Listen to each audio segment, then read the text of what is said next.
I've left campsite 28. I'm headed north along the eastern shore of the lake toward campsite 27. The campsite sits out on a point. You can see the shore at the point that the campsite sits on is very rocky, very steep. The best landing area for the site is on the north side of that point. There are lots of submerged boulders here. You have to be very careful of those. And the entrance into this little cove or bay is very shallow.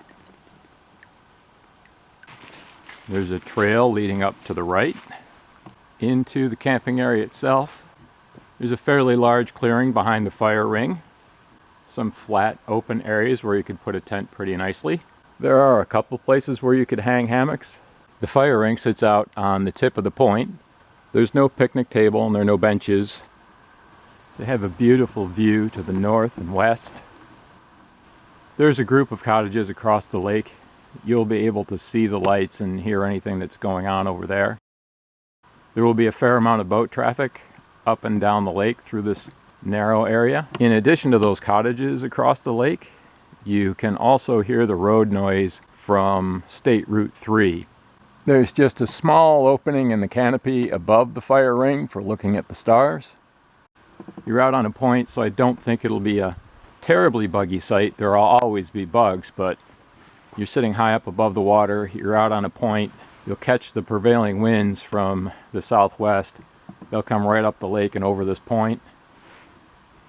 It's a fairly open site, so I don't know that you'll be very protected from the wind, although there is a fairly good stand of hemlocks back there. That might provide a decent windbreak.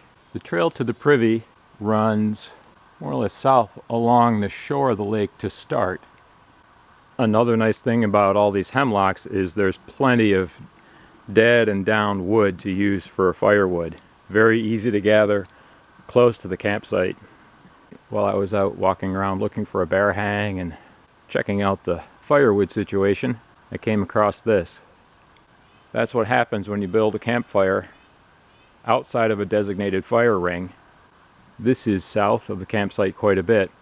This would not have been a location where there would have been a fire ring. I'm sure the rangers had to come in here, literally dig down into the ground and soak it all down with hoses from portable pumps. One of the really interesting sights on Cranberry Lake are the roots from trees that have tipped over along the shore.